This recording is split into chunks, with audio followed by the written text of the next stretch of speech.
Buenas tardes, querido público. Bienvenidos sean a su programa que es especialmente hecho para ustedes. El día de hoy tendremos con nosotros a un hombre que fuese figura clave en la política mundial del siglo XX. Hola, ¿qué tal? Buenas tardes. Hoy hablaremos de Gorbachov, el último dirigente de la Unión de Repúblicas Socialistas Soviéticas. Este hombre trató de acabar con la dictadura de aquel país, así como la existencia del mismo, llevando a cabo un tipo de reformas como lo son el glasnost y la perestroika, que quiere decir transparencia y orden. Para ello, mi compañera Lina se encuentra con él, en donde le hará una pequeña entrevista para aclarar nuestras dudas y de esta manera saber más sobre su vida. Buenas tardes tengan todos ustedes. Aquí con nosotros se encuentra el señor Gorbachov. Mucho gusto, buenas tardes y qué bueno que está con nosotros. El gusto es mío, buenas tardes. Usted ya ha cumplido 82 años de edad y queremos saber qué se siente haber llegado a esta edad y saber que ha sido uno de los personajes más importantes a nivel mundial. Me parece que con lo que hicimos en los 80 se esperaba no solo una renovación generacional, sino también una esperanza de renovación política. Lo que proponía era una liberalización para sacar a la URSS del estancamiento económico, político y cultural en el que había quedado sumida desde la época de Brezhnev. Disculpa que lo interrumpa, pero ¿nos podría contar cómo fue su vida antes de ser parte de la URSS y ser el presidente, llegar hasta ser el presidente? Mi vida antes de llegar a ser dirigente era que yo provenía de una familia campesina, de la región del norte del Cáucaso. Estudié Derecho en la Universidad de Moscú. Allí fue donde contraje matrimonio con mi esposa Raisha Maximovna Titorenko, y fue allí donde me afilié también al Partido Comunista. ¿Qué fue lo que hizo después de regresar a su lugar de origen? Después de mi regreso, realicé una rápida carrera política, ascendiendo a cargos de responsabilidad regional y cosas en las juventudes comunistas y en el partido, así como también, para completar mi formación, llevé a cabo estudios de agronomía en los años 60, lo cual me permitió obtener un gran éxito político al afrontar la catastrófica sequía de 1968. ¿En qué momento salta a la política nacional? ¿Cómo es que sucede esto? Platíquenos, por favor. Cuando salté a la política nacional fue porque resulté elegido miembro del Soviet Supremo en 1970. Después del Comité Central del partido en 1971, secretario de Agricultura en 1978 y del Politburo en 1980.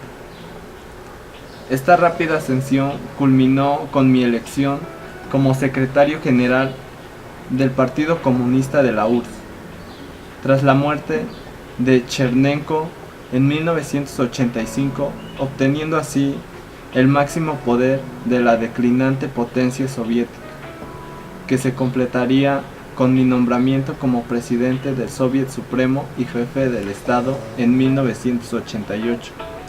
Es impresionante, sin duda alguna, de todo lo que ha sucedido en su vida. Quisiera que nos pudiera hablar lo que sucedió después. ¿Nos podría hablar un poco de esto? Pero por supuesto que sí.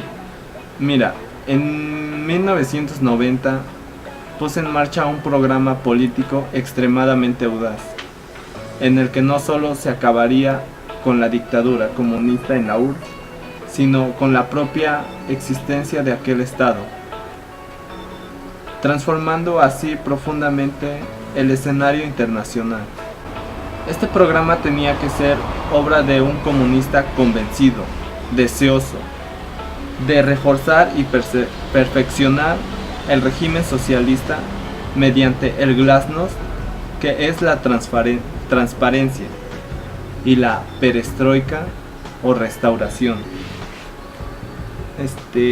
La glasnost fue la que se produjo primero y con más facilidad. Por mi parte, implanté una mayor transparencia informativa. Acabé de cierto modo con la represión a los disidentes, desmontando el estado policial y la censura de prensa. Restauré cierta libertad de expresión y reconociendo públicamente los crímenes y los errores cometidos en el pasado por el partido y por el Estado soviético. Con todo ello se ganó el apoyo de los gobiernos.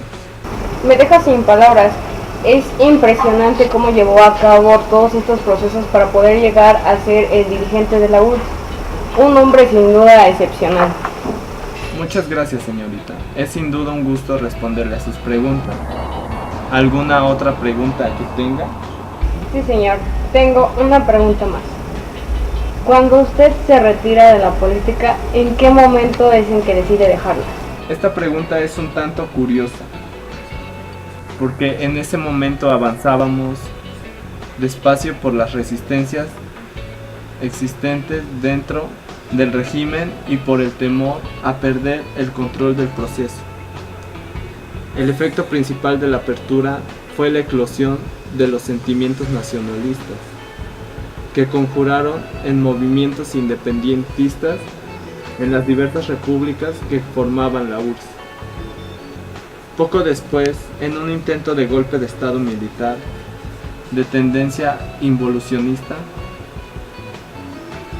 que fue detenido por la fuerza del movimiento democrático radical, encabezado por Boris Yeltsin, este se hizo dueño del poder en Rusia, apartándome y pactando con los dirigentes de las repúblicas el desmantelamiento de la URSS.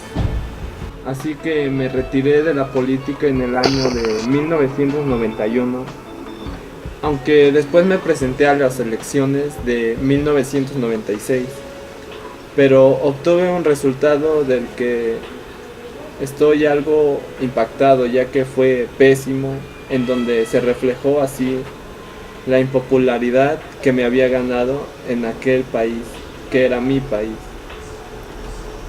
Es una lástima que después de todo lo que usted consiguió se haya retirado. Sin duda alguna, todo tiene un fin, y yo no fui la excepción.